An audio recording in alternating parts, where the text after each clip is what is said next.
Bonjour tout le monde, je suis le galérien, toujours en galère, et bienvenue dans un nouveau numéro de la rubrique numérique, la rubrique Actu Pop Culture. Épisode spécial aujourd'hui puisque, comme c'est écrit dans le titre, on va parler de l'E3. Cette fois-ci, je ne serai pas tout seul, je suis accompagné du vidéaste Black Spider.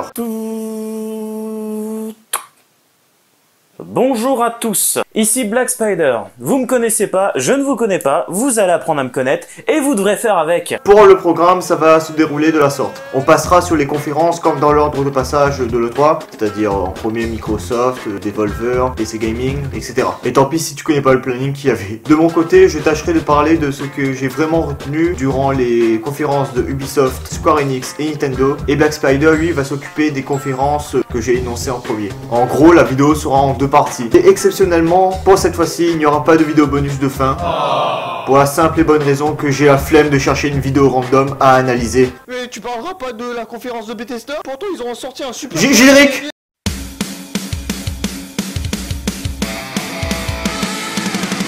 Allez, c'est parti.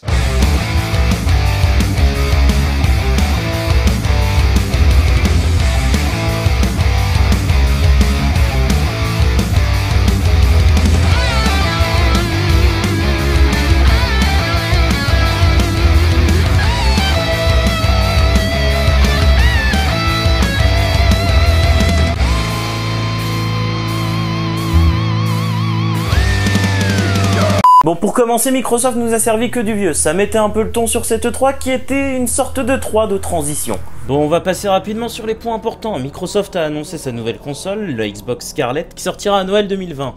Qu'est-ce qu'on en sait de cette console? Eh ben qu'elle ferait de la 4K en 120 images par seconde et du 8K en 60 images par seconde. Alors, laissez-moi vous dire ce que j'en pense, ça ne marchera jamais. Jamais. Bref, ensuite on est passé au cloud gaming, avec le xCloud, le jeu en nuage de Microsoft, qui permettra de transformer sa Xbox en espèce de serveur et pouvoir jouer n'importe où avec notre ordinateur, notre téléphone et un peu ce qu'on veut. Ce qu'il faut savoir pour les fans de Microsoft, c'est que le Game Pass et le Xbox Live deviennent une seule et même entité, appelée le Game Pass Ultimate, et coûte moins cher au mois, à savoir 13,24€ au lieu de 16€ pour le Live Gold plus le Game Pass. Ensuite, nous avons eu quelques nouveautés plus sympathiques, à savoir Elden Ring, un jeu de Miyazaki, pas celui qui fait des dessins animés, l'autre, celui qui a créé Dark Souls, et George R.R. Martin, créateur de Game of Thrones si je dois préciser. D'ailleurs, c'est même pas des jeux exclusifs, comme Minecraft Dungeons. Par contre, Flight Simulator 2019 revient, et ça c'est cool, un nouveau Gears of War mais ça on le savait déjà. On sait aussi que la Xbox Scarlett sera lancée avec Halo Infinite, on a eu un trailer pour la suite de Ori, on a appris aussi qu'il allait y avoir une suite à Psychonauts, on a ensuite passé sur des trailers complètement oubliables comme un nouveau jeu Lego Star Wars qui contiendra les 9 films. Tout en restant chez Lego, on nous a appris qu'il allait y avoir une extension Lego pour Forza Horizon 4. Et ça, sincèrement, on n'en a rien à foutre. Sans oublier le clou du spectacle, la petite sauce qui fait remonter tout le reste, à savoir un trailer lambda de Cyberpunk 2077, ponctué par la présentation d'un des personnages importants de ce jeu, Johnny Silverhand, qui sera joué par Keanu fucking Reeves, qui débarque sur scène juste après pour nous faire un petit coucou. Fin de la conférence de Microsoft, ils ont déroulé le tapis rouge, et ce qui est marrant c'est de voir les gens qui sont déjà là à dire « Microsoft a gagné le 3 !» alors que les autres conférences ne sont même pas encore passées. On enchaîne avec Bethesda... Non, c'est vrai que tu voulais pas en parler le galérien. Et en même temps t'as pas tort, parce que leur conférence était à peu près aussi vite que Fallout 76. Donc on passe tout de suite à mes chouchous d'amour, le sang de ma veine, Devolver Digital. Devolver a donc commencé en annonçant Devolver Bootleg, une compilation de 8 contrefaçons de leur propre jeu, disponible sur Steam dès maintenant. Et ça c'est couillu putain. Ils ont ensuite enchaîné avec un Battle Royale complètement réinventé qui s'appelle Fall Guys Ultimate Knockout, qui sortira sur PS4 et PC début 2020. Et le jeu a l'air franchement sympa. Ils ont enchaîné avec un jeu d'horreur inversé qui s'appelle Carillon, dans lequel on contrôle un monstre tentaculaire qui est là pour défoncer tout le monde. Et ils ont surpris tout le monde en annonçant Enter the Gungeon sur borne d'arcade.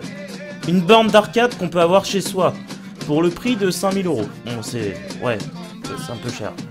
On a appris également que The Messenger aura le droit à une extension gratuite nommée Picnic Panic. Et ils ont terminé en beauté avec My Friend Pedro. Donc on va passer la conférence VR parce que c'était pas très intéressant. Et on va passer au PC Gaming Show. Alors, qu'est-ce qu'il y avait de neuf dans ce PC Gaming Show? Pas grand chose. Mais on va quand même revenir dessus. On va se concentrer uniquement sur les grosses annonces parce que le reste c'était un peu le bordel quand même. Donc on va commencer par Vampire the Masquerade Bloodlines 2 qui sort en 2020, le premier trimestre 2020. C'est la suite du classique Vampire the Masquerade sur PC, un RPG vampirique culte, et on a vu quelques séquences de gameplay qui sont ma foi très impressionnantes. On enchaîne avec le plus gros flop de l'année prochaine, à savoir Chivalry 2 et les gars Yamordo qui est sorti. Ça sert plus à rien là, vous êtes déjà mort. Ensuite on nous a annoncé Propunt le jeu, pardon, Midnight Ghost Hunt, qui est en fait un Propunt, ni plus ni moins, et les développeurs s'en cachent pas. Et on enchaîne avec la plus grosse douille du siècle, à savoir Shenmue 3, qui est apparemment exclusif à l'Epic Game Store et sortira aussi sur PS4. Mais ce que j'ai pu en lire par rapport aux démos qui ont été présentées aux journalistes, le jeu est une bouse infâme, mis à part pour les fans de la première heure, donc on verra bien, wait and see, mais ça sent la merde. On enchaîne avec Chris Tales, qui est un des RPG les plus ambitieux de ces dernières années, un gros hommage au RPG japonais, et un jeu qui nous permettra de faire du tour par tour classique ainsi que de voyager dans le passé, présent et futur. Chaque action effectuée dans le passé aura un impact sur le présent et sur le futur, ce qui rend le jeu extrêmement intéressant. Et pour terminer ce PC Gaming Show, on nous a présenté un jeu déjà présent l'an dernier, à savoir Maneater, un RPG avec des requins. Allez le galérien, je te laisse la parole. La conférence Ubisoft cette année a débuté le lundi 10 juin à 22 h en France et du coup à minuit chez moi. Super ça. Comme l'année dernière, l'ouverture s'est faite en musique, mais pas avec Just Dance cette fois, mais le mini orchestre d'Assassin's Creed Symphony. Et c'était vraiment agréable à écouter.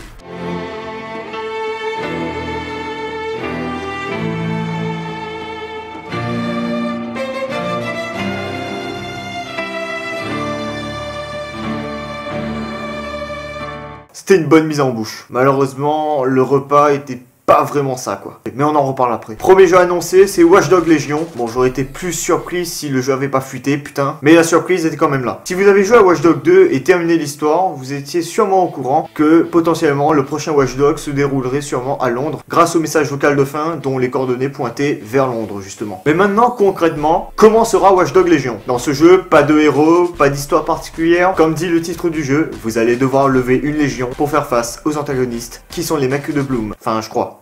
Enfin le synopsis, d'après Clint Hawking, le directeur créatif de Ubisoft Toronto, Londres est une des plus grandes villes du monde. Son influence sur la technologie a grandement évolué, mais avec le Brexit, parce que ouais, ils se sont même inspirés de l'actualité réelle, Londres est au bord de la chute et le Royaume-Uni est sous surveillance constante. Il y a des drones qui patrouillent dans les villes, des coffres en grosse armure de GIGN, les données de tout le monde sont contrôlées, bref, c'est la privation de la liberté de chacun. Mais du coup, les Londoniens, ils vont pas se laisser faire, hein, parce que ouais, faut pas déconner non plus, hein, ils sont en train de niquer leur vie. Une résistance se formera petit à petit pour faire face à l'autorité péjorative qui pèse sur Londres. Dans le jeu, on pourra recruter n'importe quel PNJ pour qu'il puisse rejoindre les troupes de la résistance. N'importe quel PNJ. Sans exagérer. C'est-à-dire que tous les PNJ sont jouables du coup, si on réussit à les recruter bien évidemment. On pourra avoir une team d'enfants des rues, des Kaira qui bossent pour nous, ou bien même des vieilles de 80 piges en fin de vie. Oui, oui. Même des vieilles grand-mères. T'imagines un peu si dans la vraie vie c'était comme ça? Mamie, tu t'ennuies pas trop tout seul la journée? Oh, mais tu sais mon chéri, ta mamie n'est plus toute jeune. Maintenant, je reste assise devant la télé à regarder Question pour un champion ou bien Slam. Non, je déconne!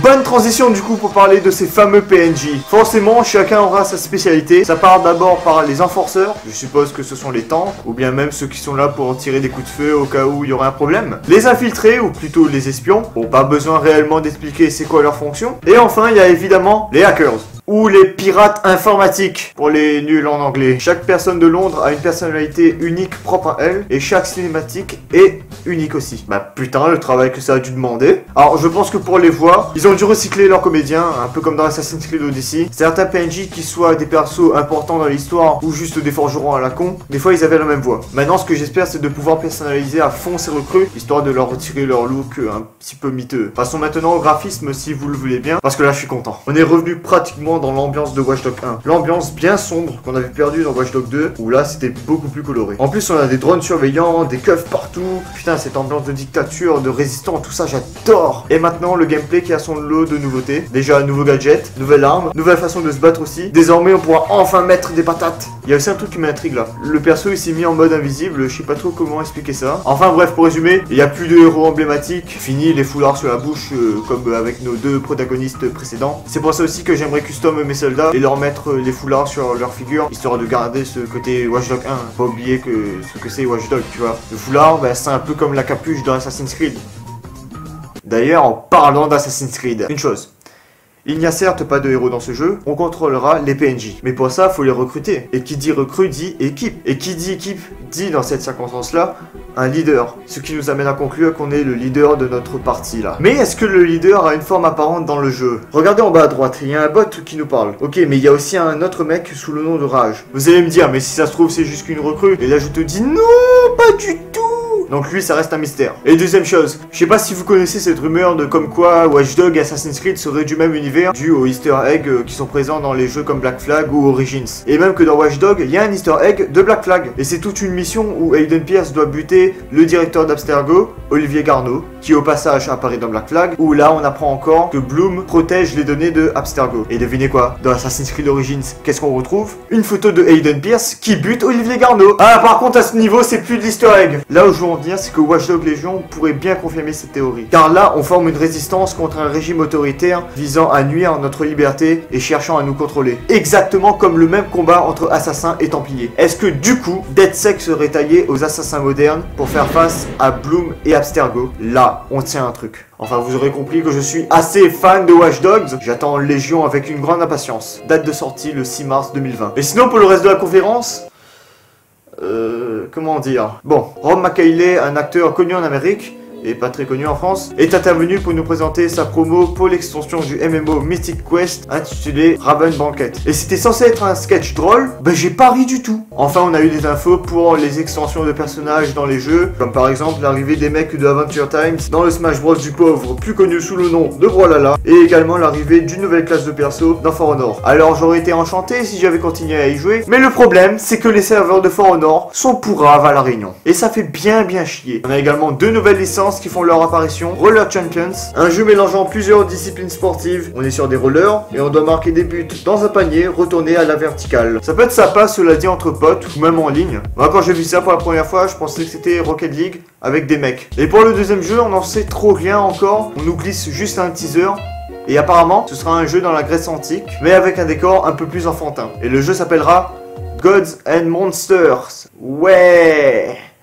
Chouette nom de merde. Et sinon pour le reste, bah c'est du Tom Clancy. Annonce du nouveau Ghost Recon. D'ailleurs l'acteur qui joue dans le jeu a ramené son clébard, je sais pas trop pourquoi. 2 DLC je crois pour Rainbow Six Siege. Des épisodes en DLC qui vont arriver chaque mois pour The Division 2. C'est un peu le même principe qu'il y a eu pour Assassin's Creed Odyssey. Et puis on a l'annonce la plus nulle, la plus pétée à mon goût. C'est le jeu mobile là, mélangeant tous les persos de Tom Clancy. Bon déjà pour un jeu mobile, c'est moche. Et en plus, je suis sûr qu'il doit y avoir des fans qui sont énormément déçus de voir le retour de Sam Fisher, le héros de Splinter Cell, dans ce jeu de merde, ce qui nous amène à conclure cette conférence. Mais attends, t'as oublié Just Dance. Mais on s'en branle. Je suis quand même déçu de cette conférence du billet. Pas d'annonce pour un Splinter Cell. Mis à part Watch Dogs et Ghost Recon Breakpoint, pas de grosses nouveautés comme il y avait pour l'an dernier. Et même pas une seule info pour Skull and Bones. Mais bordel, ils ont abandonné le jeu ou quoi? C'est le jeu Ubi que j'attends le plus depuis qu'il a été annoncé en 2017. Et il prend toujours du retard. Franchement, s'ils annulent le jeu, c'est vraiment nul de leur part. Enfin bref, déçu de cette conférence, c'était largement mieux l'an dernier. Allez, on passe à la conférence de Square Enix. La conférence de Square Enix a débuté à 3h du matin en France et du coup à 5h du mat chez moi. Vous aurez compris, j'ai dû me retaper la rediff et essayer de ne pas faire spoiler. Évidemment, ça n'a pas marché. Et elle débute par un jeu très attendu par les fans. Je veux parler de Final Fantasy VII Remake. Le remake est annoncé depuis 2005, soit il y a 14 années. C'est presque mon âge. Et s'il a pris énormément de retard, c'est dû au fait que Square a annulé pas mal de fois le projet. Mais au final, ils se sont décidés et le jeu va bel et bien sortir. Faut savoir que je ne connais pas vraiment les persos, les mécaniques de gameplay ou encore même l'histoire, parce que je n'ai jamais touché à un seul FF. Alors, je sais que c'est un action RPG, qu'on chope des points de compétence, qu'il y a du MP, du combat en tour par tour. Ça, c'est grâce à Kingdom Hearts que j'ai pu connaître. Du coup, je vais pas vraiment m'éterniser là-dessus. Je tiens juste à dire que graphiquement, c'est magnifique. L'ambiance dark semi-steampunk est bien retranscrite. Mais après, reste à voir le contenu en lui-même. Mais pour ça, faut demander à un vrai joueur fan. Pas moi. Je connais rien malheureusement. Bon par contre, petite remarque, c'est le public de gros tarés. À chaque fois qu'il se passe un truc, ils gueulaient tous ensemble. C'était marrant à voir.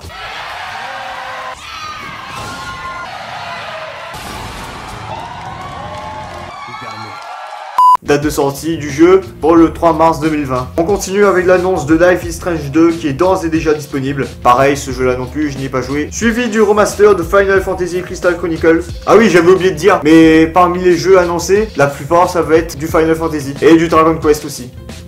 En parlant de Dragon Quest, le Dragon Quest Builder 2 est également annoncé et a de la nouveauté. Nouveau biome, coop en ligne, et maintenant il sera possible de faire de l'agriculture pour planter du zamal et autres substances illicites. J'aime bien moi Dragon Quest Builder, c'est à la fois relaxant à jouer et la map est quand même toute mignonne. Mais par contre il y a un truc qui va pas. Ce jeu fait partie des jeux que je considère uniquement jouables sur PC. Je veux dire par là que jouer à Dragon Quest la manette en main, c'est vraiment pourri. Sans déconner, c'est vraiment pas jouable. J'ai acheté Dragon Quest Builder là sur PS4 et j'étais déçu de la maniabilité avec la manette. On se sent vraiment pas à l'aise pour la construction. Du coup ça m'a fait chier et j'ai lâché le jeu et j'aurais vraiment préféré jouer sur PC. Et y a pas qu'avec ce jeu que je suis de cet avis là. Minecraft pareil, je comprendrai jamais les gens qui jouent sur console. Comment vous faites? Ça me gêne tellement la manette. Je suis mieux sur le clavier. Et là vous allez me dire, oui mais il y a des claviers souris qui sont vendus pour la PS4. Et là je te réponds, 80 €. En sautant la vidéo de Octopath Traveler qui arrive sur PC, on a l'annonce de Dragon Quest 11, le Dragon Quest exclusif sur Switch. Je sais pas si c'est moi qui suis méchant ou pas, mais vous trouvez pas que le héros il a quand même une bonne tête à claque? Sans blague, ses coéquipiers sont 10 fois plus stylés que lui. C'est ce mec que je veux jouer, pas le Trunks Echo Plus. Pour poursuivre, nous avons l'annonce d'un jeu de course, à mon avis un indé, du nom de Circuit Superstars. Le FPS de Square, Bataillon 1944, un jeu de tir à l'ancienne, drapeau à choper, match à mort, tout ça. Et ce que j'aime bien là, c'est le côté simpliste qui fait tout l'affaire. C'est le design à l'ancienne qui fait rappeler CSGO, mais avec un moteur de Unreal Engine. Il est disponible actuellement et uniquement sur Steam. Et on revient sur du Final Fantasy. Bon, là c'est pas un jeu, mais c'est plus une info à passer pour dire que les OST de tous les Final Fantasy confondus sont disponibles sur toutes les plateformes comme Spotify, Deezer, Apple Music. Et on arrive sur la seule annonce de mon jeu Square Enix préféré, Kingdom Hearts 3. Bon, c'est pas une surprise puisqu'on le savait déjà, mais il y aura un DLC pour Kingdom Hearts 3 qui va arriver bientôt. Et en gros, on pourra jouer d'autres personnages du jeu comme Riku, Aqua ou encore Roxas. On n'en sait pas plus pour l'instant, mais peut-être que le concept c'est qu'on pourra recommencer l'histoire mais sous la vision d'un autre personnage. Ce qui pourrait être vachement intéressant et ce qui laisse la porte ouverte à de nombreuses théories. Il faudrait faire une longue vidéo, une autre vidéo pour en parler parce que là c'est trop long. Et juste, est-ce que j'étais le seul à penser que pour cette occasion, ils allaient annoncer une VF pour Kingdom Hearts 3? Ça aurait été super, et finalement c'est pas le cas. Et on repart faire un tour du côté des jeux FF, avec Final Fantasy XIV Online Shadowbringers. Idem, je sais pas quoi dire de plus.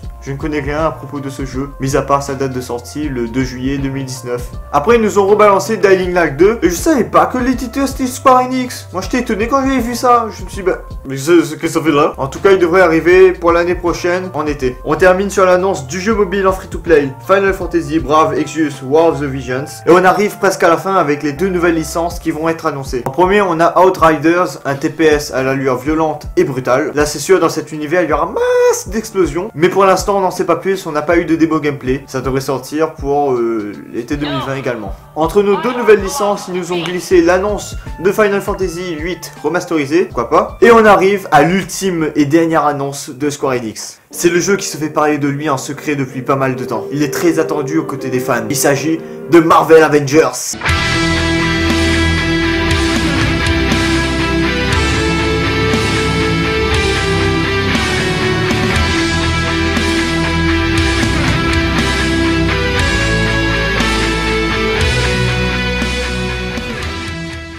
Bon, déjà, esthétiquement, c'est top.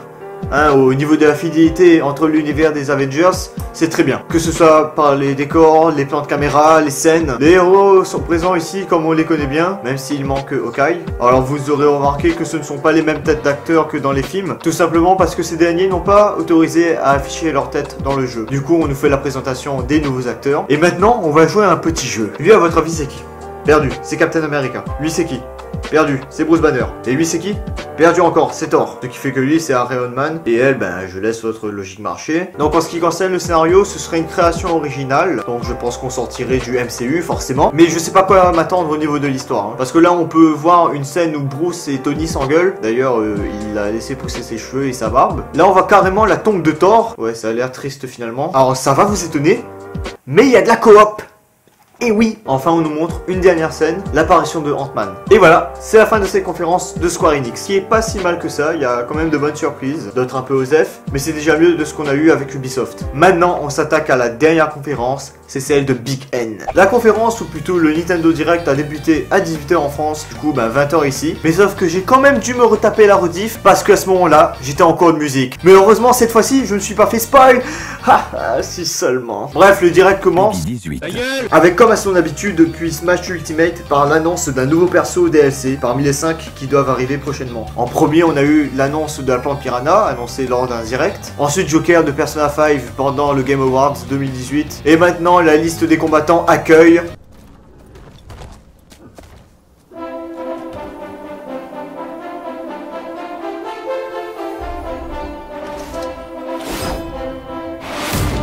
Le Trunks Ecopus de Dragon Quest 11. Yes! Alors vous le savez peut-être pas, mais moi je veux absolument qu'il y ait Sora dans le roster Smash Bros. Sans déconner, il a tous les critères pour être un combattant. Il a des contres, des attaques aériennes, des combos, des attaques surcotées. Bah si ses attaques sont surcotées, ça veut dire qu'il a des attaques nulles. Oh t'es con. Ben j'étais déçu de voir que j'ai encore moins de chance que Sora apparaisse dans le roster Smash. Bon, cela dit, pour revenir sur le héros, on peut changer sa gueule pour avoir les autres héros des anciens Dragon Quest. Franchement, je préfère opter pour les autres chara design que de voir son vieux gars infâme. Vous le savez peut-être, Nintendo aime bien faire des petites mises en scène rigolotes dans leur direct. Et comme le nouveau directeur de Nintendo America s'appelle Doug Bowser, oui, le mec a un prénom de chien. Ils nous ont fait la farce d'inviter Bowser, eux d'inviter Doug. Voilà, je voulais juste dire ça, c'était marrant. Mais passons. Le premier jeu annoncé, c'est Luigi's Mansion 3. Une licence que j'apprécie bien pour le fun qu'il apporte, le divertissement et aussi le gameplay. L'histoire ne se passerait plus dans un manoir hanté comme dans les anciens, mais plutôt dans un hôtel hanté que je soupçonne d'être un hôtel de New Donk City, la ville dans Mario Odyssey. Luigi aurait des nouvelles compétences pour son aspirateur. Non, c'est un ectoblast. Mais on s'en fout. Les nouvelles choses qu'on pourra faire, c'est balancer les fantômes pour qu'ils prennent des dégâts, tirer à coups de ventouse pour péter des trucs, ou faire une bourrasque pour aller noyer les fantômes. S'ils te gangbang. Si, t'entoure. Un nouveau truc aussi, c'est le Gluigi. C'est un Luigi en glu qui pourra se faufiler dans des endroits impossibles pour Luigi. Alors l'idée est là, mais c'est moi je trouve que c'est un peu bizarre comme façon de faire. Petite précision, on pourra partager les Joy-Con pour en passer un à un ami, afin qu'il puisse vous aider en incarnant le Luigi. Pour vous faire chier, oui! J'imagine déjà la scène. Mais gars, va pas là, c'est pas la bonne plan. Mais gars, il y a un truc intéressant là. Putain, mais tu fous quoi? Je suis entouré là. Mais wesh, gros, moi aussi. Bordel, mais c'est de l'eau, arrête de partir par là. Mais je croyais que ça allait me heal. Oui, parce que l'eau bute ton Luigi. Oui, il fallait ajouter une contrainte. Sinon, il y a le retour du mode en ligne. Et la gueule des nouveaux fantômes sont bien jolies, c'est très diversifié. Date de sortie, courant 2019. S'ensuit ensuite l'annonce du jeu Dark Crystal. Ça a l'air d'être un MMO. Un bref aperçu du remake de The Legend of Zelda Link's Awakening. C'est pour annoncer la date de sortie tout simplement, hein, le 20 septembre 2019. Suivi d'un jeu Square Enix, non pas Final Fantasy ou Dragon Quest, mais Trials of Mania, qui devrait sortir courant 2020. Pour les jeux en portage, c'est The Witcher 3 qui fait son entrée, et on parie combien que Geralt ça va être un personnage DLC qui va arriver dans Smash Bros. Le très attendu Fire Emblem Treehouse qui est annoncé pour le 26 juillet 2019. Ensuite, pour continuer dans les portages, il nous annonce avec une mise en scène l'arrivée des Resident Evil 4, 5 et 6. Une mise en scène qui baigne dans l'absurdité puisque personne n'aurait l'idée à la con de ramener sa Switch pour jouer dans une maison abandonnée. Ensuite, on a le retour de No More Heroes. 9 ans après sa sortie sur la Wii, il refait surface sur Switch. Pour ceux qui ne connaîtraient pas No More Heroes, c'était un jeu où on pouvait incarner Travis, un assassin équipé d'un sabre qu'on pouvait manier grâce à la télécommande Wii, comme une vraie épée. Avec Wii Sports, c'était un des jeux qui mettait le plus en valeur l'utilisation de la télécommande Wii. On a aussi un nouveau jeu Contra, c'est un jeu de bataille contre aliens. Alors personnellement, je sais pas vous, mais moi je trouve ce jeu méga moche. Il est suivi de Daemon Machimina, puis Panzer Dragon. Bon, jusque là, rien d'impressionnant, mais ensuite c'est un peu mieux. Place au nouveau jeu Pokémon. En vrai, c'est pas ouf non plus, hein. Shinya Takahashi nous explique qu'avec la Pokéball, on pourra transférer un Pokémon du jeu pour nous promener avec dans la vraie vie. Ouais, ben, ce genre de bail, ça donne ça, hein. Ta gueule! On a ensuite l'annonce d'un nouveau jeu appelé Astral Chain. Brièvement, ça devrait raconter une histoire où dans un futur lointain, des êtres d'une autre dimension, les chimères, auraient envahi la Terre.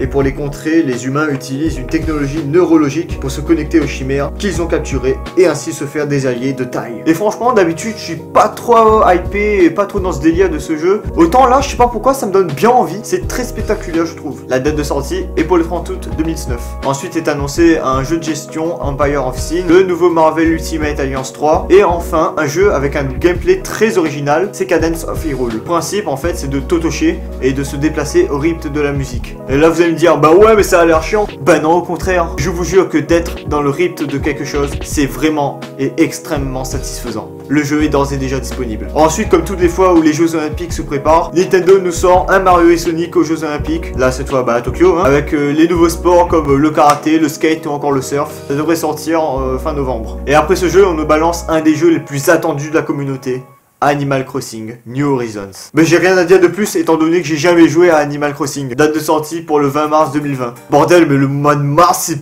plein en vrai hein. Eh, économisez bien la thune que vous avez gagnée à Noël hein. Avant de terminer, Nintendo nous passe rapidement tous les jeux qui devraient sortir cette année ou l'année prochaine. On a des titres comme Spyro, Hollow Knight Silk Song, Minecraft Dungeon ou encore My Friend Pedro. Et là je n'ai dit qu'une fine partie des jeux et il y a encore plein de gros titres. On arrive petit à petit de la fin de ce direct et là on nous sort la même cinématique en dessin qu'il y avait pour le Nintendo Direct où ils ont annoncé King K. Rool dans ce match.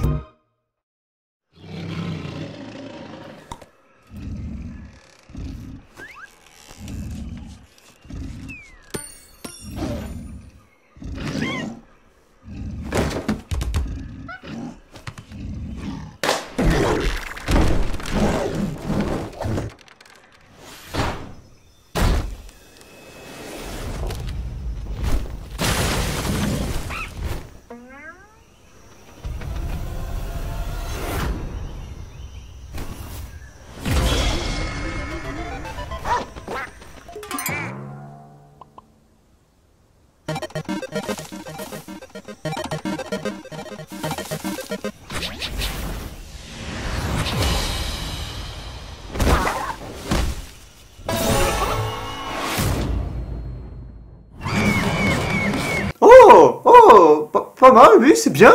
Bon, d'un côté c'est très bien, puisque c'était un des persos les plus demandés par les fans, mais d'un côté ça m'embête, parce que ça régresse encore plus les chances d'avoir Sora en DLC. Bref, je vous raconte même pas l'ambiance de ouf qu'il y avait en Amérique, regardez par vous-même.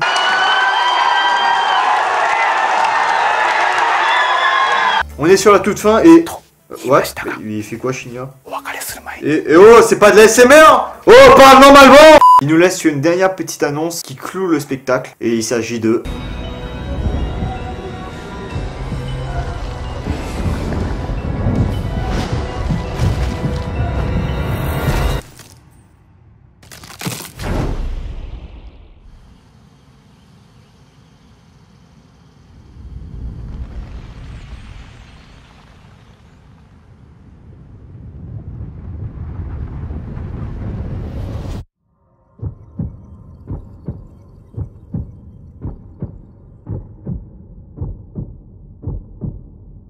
La suite de Breath of the Wild est en préparation, mais ça veut dire un nouveau Zelda.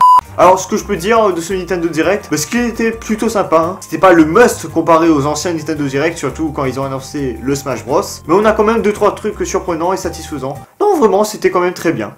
Et voilà, c'est la fin de cette rubrique numérique spéciale le 3. Alors je vous dis un truc, j'ai commencé à tourner à 10h30, il est 13h moins le quart. Donc je tiens à remercier Black Spider particulièrement d'avoir accepté mon offre de faire une collab avec moi pour cette vidéo spéciale le 3. Mais du coup, si vous avez aimé cette vidéo, n'hésitez pas à vous abonner à ma chaîne YouTube. Vous pouvez aller me suivre sur Facebook, Twitter et DeviantArt, les liens sont dans la description. Si vous avez aimé la vidéo, vous pouvez également partager à vos amis, à vos proches, à vos collègues, à vos cousins, cousines, petites soeurs, petits frères. Maintenant que le galérien vous a dit au revoir, laissez-moi vous dire au revoir aussi. C'était Black Spider, n'hésitez pas à vous abonner à ma chaîne. Sur ma chaîne, pour vous expliquer rapidement, je parle de rétro gaming, de jeux indés, et je me tape des délires entre potes dans ce qu'on appelle les dimanches canap. Voilà, c'est super original. Voilà, je n'ai plus qu'une chose à vous dire, c'est à la prochaine, et... Des bisous.